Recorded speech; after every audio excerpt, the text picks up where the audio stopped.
fala a palavra de Deus hoje através dessas leituras proclamadas? Quem pega atalho vai dizer que está falando de separação. Não é isso que a palavra de Deus está falando. Está falando do plano de Deus sobre a família.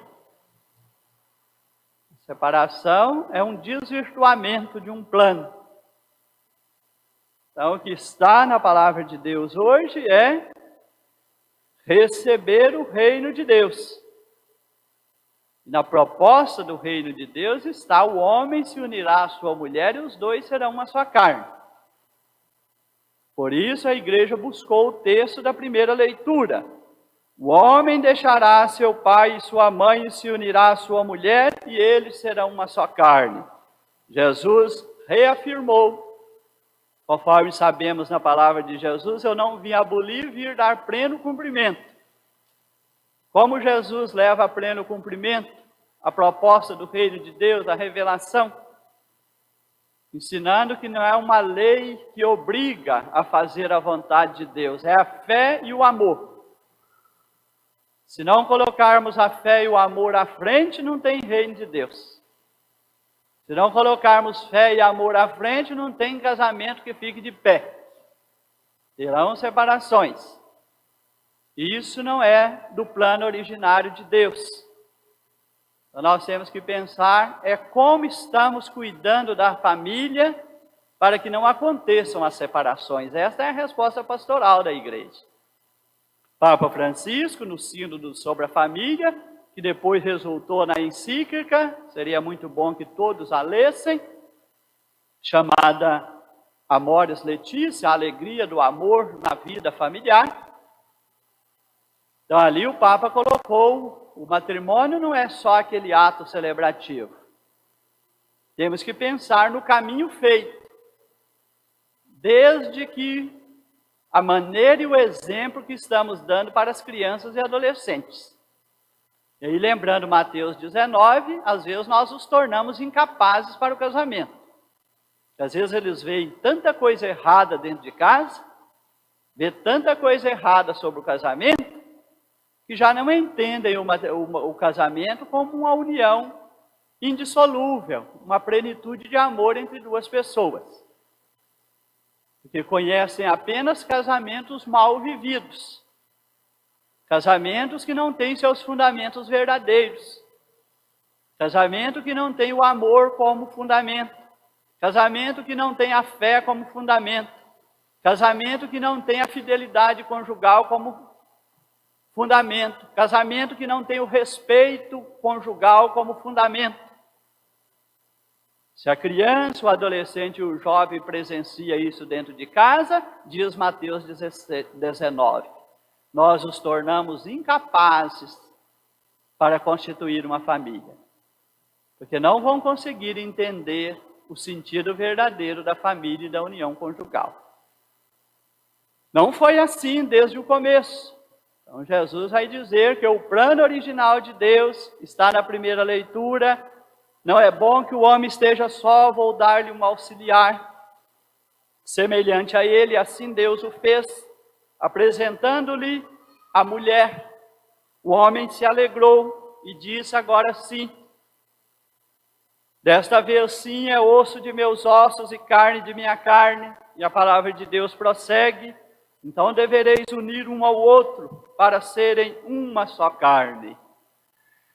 E Jesus vem e pega novamente, porque foi levado a ele não esta origem, foi levado a ele maldosamente. Os fariseus e mestres da lei foram a ele não para buscar o fundamento do matrimônio, foi até ele para levar uma realidade distorcida, que é a separação.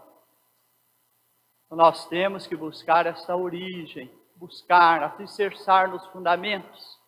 Senão nós vamos ficar sempre lamentando as consequências, sem visitar as causas. Se hoje temos muitas separações, isso é uma consequência triste. Nós não temos que ficar lamentando a triste realidade de muitas separações. Nós temos que buscar as causas. Por que acontecem muitas separações? Como está o ambiente familiar? Ali é um lugar de oração? Ali é um lugar de fé? Ali é um lugar de amor entre pessoas? Ali é um lugar de respeito entre pessoas? Ali é um lugar de doação? Ali é um lugar de perdão? Ali é um lugar de diálogo? É um lugar de compreensão? Se não tem isso dentro de casa, é melhor separar. O Catecismo da Igreja Católica põe, uma nota nesse sentido. Se a união conjugal, mesmo que esteja alicerçada no matrimônio, elevada ao matrimônio, se a convivência se tornou insustentável, se tornou uma ameaça à vida do outro, se tornou-se uma humilhação diária para os cônjuges, se não tem mais respeito e doação, se não tem mais amor nas relações, aí o Catecismo diz, a separação se torna necessária. Aí não é uma camisa de força que vai segurar os cônjuges, porque o essencial do matrimônio morreu. A fé, o amor e o respeito.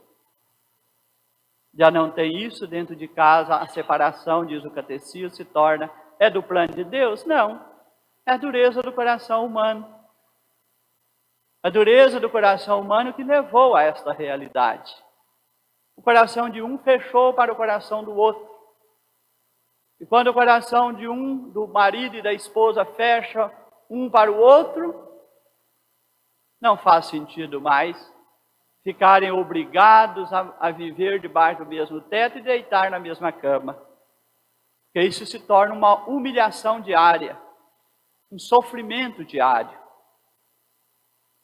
O matrimônio é o lugar que um busca a santidade do outro. Um busca construir a felicidade do outro. Não é um satisfazer o prazer do outro, não. Tem gente que acha que matrimônio é para satisfazer prazer. Aí entra num casamento animalesco. Tem só erotismo. O dia que acaba o erotismo, acabou o casamento. Isso é animalesco. Casamento é lugar de realização e felicidade mútua. Mesmo que não tenha uma vida sexual, tem comunhão de vida entre um casal, pode ter respeito entre um casal, pode ter doação entre um casal, porque o amor constrói esse respeito, essa doação. Por isso que a igreja não ilude, fala na alegria e na tristeza, na saúde e na doença. Porque casamento depara com essas realidades. Casamento depara com tristezas. Casamento depara com doenças. Então, o casal deve ter um amor verdadeiro. Se vier a tristeza, estamos juntos. Se vier a doença, estamos juntos. Porque amamos um ao outro. Porque a graça e a bênção de Deus e a nossa fé faz crescer o nosso amor. Agora, se fica só relações funcionais, só conveniências, o outro é importante para mim enquanto ele resolve algumas coisas do meu interesse. Mas ali não tem amor e doação, isso não é casamento. Isso é uma relação funcional. É busca de satisfazer meus interesses no outro. Casamento não é lugar para um satisfazer o interesse do outro. Casamento é lugar de doação constante, de gratuidade. No casamento, o marido nunca fica devendo à esposa. A esposa nunca fica devendo ao marido. Se o casamento se torna um lugar de muita cobrança, é porque não tem amor. Que onde tem amor, não tem cobrança. Onde tem amor, tem a doação. Onde tem amor, tem respeito. Onde tem amor, tem perdão. O Papa então diz, pensemos que rumo estamos dando a esta proposta do reino de Deus, que é a família, Deus das origens.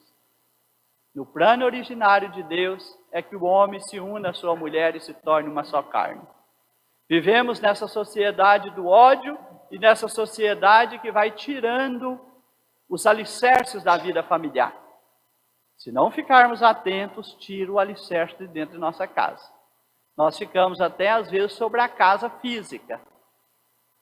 Mas o lar, que é o amor que une, por isso vem lar, lareira, calor.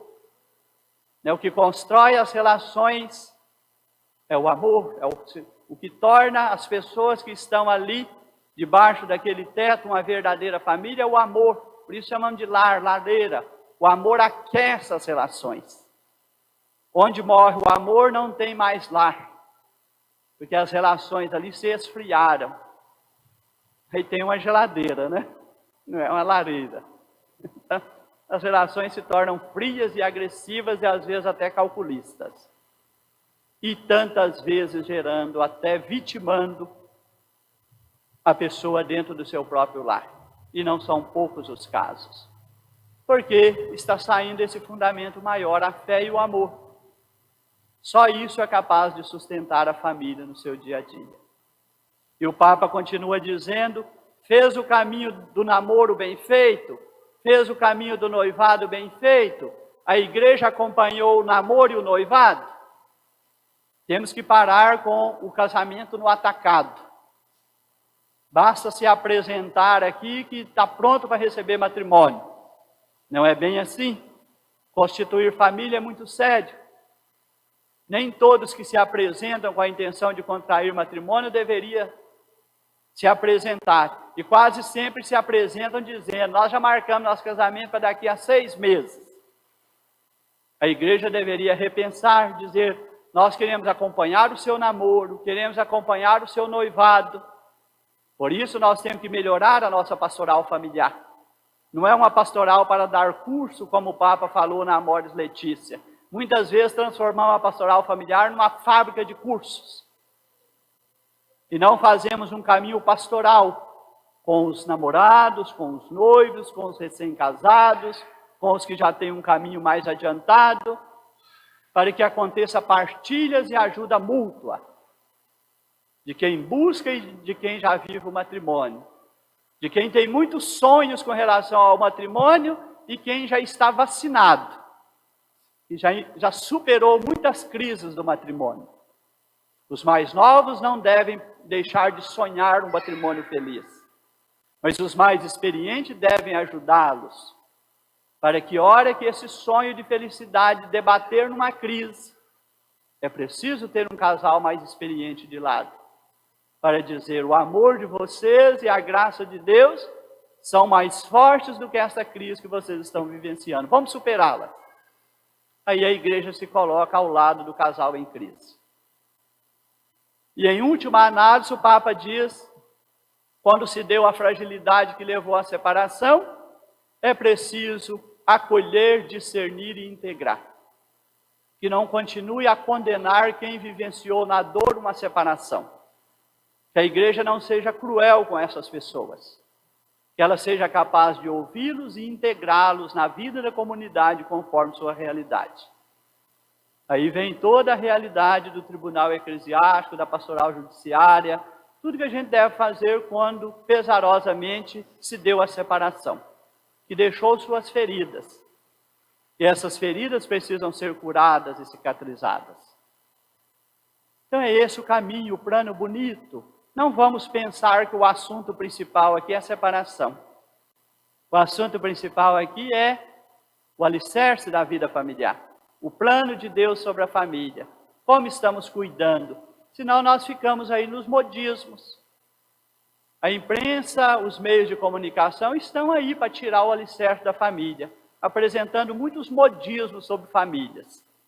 Situações que sabemos que vai trazer muita dor e sofrimento, que vão trazer muita decepção, porque a pessoa se ilude com essas propagandas falsas e começa um relacionamento que não tem perspectiva de futuro. Um relacionamento que vai deixar suas feridas e suas dores e seus sofrimentos. Não podemos brincar com as relações entre pessoas. Essas devem ser respeitadas, bem pensadas, ponderadas, para que um não instrumentalize o outro. Todo lugar que há instrumentalização das relações, vai ficar ferida e sofrimento. Nós precisamos construir relações de comunhão, de doação, de respeito, de partilha, de compreensão. e de disponibilidade para se doar. Passamos a partir desse alicerce, e aqui está a grande obrigação, nossa diocese está organizando a Comissão Vida e Família. O tempo da pandemia nos retardou mais um pouco, mas nós já escolhemos nossas prioridades diocesanas, nossas linhas pastorais. Uma delas é evangelizar famílias. Temos que encontrar um jeito. Esse momento que estamos vivendo é muito desafiador, porque houve uma acomodação muito grande. Num primeiro momento, necessária. Num segundo momento, talvez o medo está falando mais alto do que dar os passos que precisamos dar. E a insegurança, às vezes, está nos deixando um tanto paralisados. E assim passamos para o mês das missões, que fala que é tempo de reavivar a esperança. Para a igreja fazer o anúncio do Evangelho. Não podemos calar diante do que vimos e ouvimos. Estamos dando abertura ao mês missionário. Esse é o tema. Não podemos calar. Jesus Cristo é missão. Não podemos calar diante do que vimos e ouvimos. Foi quando João e Pedro foram presos e proibidos de anunciar Jesus. Eles falaram, não vamos respeitar esse tribunal humano, porque esta missão é Deus que nos convoca. Temos que ouvir a Deus e não aos homens. E sai novamente para anunciar e em seguida diz, não podemos calar diante do que vimos e ouvimos. Nós convivemos com Jesus, nós aprendemos o reino, nós entendemos a proposta do reino de Deus que Ele nos trouxe. Nós vimos e ouvimos, estivemos com Ele e ouvimos o que Ele ensinou. É nossa missão levar adiante. Ele nos enviou para isso. É o mês das missões. Não podemos ser uma igreja fechada em si, mas uma igreja em saída. Uma igreja que vai dialogar com esse mundo que estamos vivendo, cheio de dificuldades e complicações. Esse mundo que ameaça os valores e os princípios da nossa fé. Está tudo hoje com a base estremecida. Mas não podemos deixar que os nossos valores, os nossos princípios sejam barganhados aí com essas propostas do mundo que vai instrumentalizando tudo em troca de dinheiro. Temos algo de mais importante. Temos a vida que é mais importante. Temos a família que é mais importante. Temos a fé que é mais importante. Não vamos perder a nossa identidade no mundo que rouba os valores, no mundo que rouba os princípios e transforma tudo em relações funcionais a troco de dinheiro. Não é isso que a palavra de Deus nos pede. Pede de nós relações gratuitas, espírito de respeito e doação uns com os outros. Está aí o mês das missões. Olhem na internet, não fica olhando na internet só coisa ruim, não. Se lá tem coisa ruim de sobra, tem coisa boa num cantinho. Não vai vir na primeira página, não, viu? Precisa pesquisar. Coisa ruim, você nem precisa pesquisar, que vem. A hora que você abre a sua rede social, coisa ruim já tem a janelinha. Uma coisa boa você tem que pesquisar, tem que ter interesse de buscar. Então coloca lá, mês das missões 2021. Lá está a mensagem do Papa para esse mês das missões. E depois, as Pontifícias Obras Missionárias prepararam uma novena missionária. Mandamos o material para as paróquias, mas aquilo que eu falei, entre o não poder fazer e entre o não conseguir fazer devido a uma certa paralisação que se impôs, nós vamos ter que, como está na carta aos Hebreus, firmar os joelhos que estão trêmulos. Né? Nossos joelhos parece que ainda estão trêmulos, ainda estão uma certa paralisação pelo medo. Então precisamos dar passos mais seguros. Os desafios não vão parar para nós. Nós é que precisamos dialogar com eles para dar passos mais firmes. E nesta mesma semana, a Semana Nacional da Vida, dia 8 agora é o dia do nascituro. O dia em que a igreja é chamada a erguer a voz em favor da vida, sobretudo a voz em favor do embrião e do feto, a vida intrauterina, aquela vida ainda não vista externamente, mas que sabemos que é um outro que está no ventre da mãe. Num primeiro momento, um embrião, no segundo momento, um feto. Não importa o dia e a semana que ele já tenha. O importa é que desde o momento da concepção é uma nova vida. E esta semana da vida é para dizer, esta vida tem valor. Esta vida é uma vida humana, que deve ser respeitada e amada como qualquer outra vida. É a semana que a igreja é chamada a erguer a voz contra a política da morte, a cultura da morte. Faz parte da cultura da morte promover o aborto. Nessa semana dizemos e externamos nosso repúdio contra esse crime chamado aborto. Mas para isso, da mesma forma que falei sobre a família, leis que permitem o aborto teremos, infelizmente. Estamos preparando nossos meninos e meninas, crianças, adolescentes e jovens, mesmo tendo uma lei que permite o aborto, não praticar esse crime? O problema é se esse crime for permitido dentro da nossa casa. Aí que está a questão. Não é não ter uma lei. Muita gente fica com foco só em não ter a lei que permite. Mas o que estamos fazendo na consciência das novas gerações sobre o aborto? E temos que perguntar, de onde vem o vereador? De onde vem o deputado estadual? De onde vem o deputado federal? De onde vem o senador? De onde vem o promotor de justiça? De onde vem os juízes?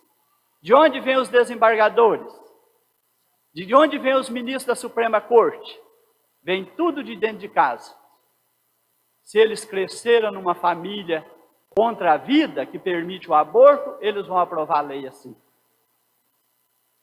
Essas leis não aparecem escritas aí de algum lugar. É alguém que saiu da nossa sociedade, de entre nós, das nossas casas, às vezes até de famílias lá que dizem cristã. Dali saiu um juiz que é a favor do aborto. Então o problema é este, não é ter ou não ter a lei. É o que estamos escrevendo na consciência e no coração destes. Achamos que vamos segurar a lei, o Estado é laico, as leis vão acontecer. Nós temos que saber temos uma consciência bem formada para não usar as leis que promovem o crime e a morte, as leis que destroem a família, as leis que atentam contra a vida. Aí é que está a questão. Estamos formando a consciência, por isso a Amores Letícia deixa a formação dos filhos. Não é só espiritual, devocional, não. Lá está a formação ética. Formação ética. Defesa da vida é uma questão ética, não é uma questão religiosa. E como não fazemos isso, as pessoas acham que é formação religiosa. Aí vai para os meios de comunicação que deturpam. Fala, isso é questão da igreja. Não é questão da igreja, é questão ética. O Estado é obrigado a agir conforme a ética. Então o Estado rompe com os princípios éticos e as pessoas batem palma e não acusam o Estado. E simplesmente a imprensa que sabe o que quer diz, isso é só porque a igreja não quer, isso é assunto de religião. Aborto não é assunto religioso. Aborto é ética da vida. Deve valer dentro e fora da igreja. O Estado é obrigado a resguardar. A Suprema Corte é obrigada a pautar pela ética e não pelos modismos. Mas até na Suprema Corte temos ministros dados aos ativismos. Basta levantar uma bandeira e falar, nós queremos. E o ministro da Suprema Corte pega a sua bandeirinha, vou aprovar. Não deveria funcionar, isso é relativismo ético. Relativismo ético não poderia entrar no Supremo Tribunal, na Suprema Corte. É a semana da vida, temos que rezar em favor da vida, mas temos que entender a gravidade das questões também. E temos que educar as novas gerações sobre estas questões. Assim seja.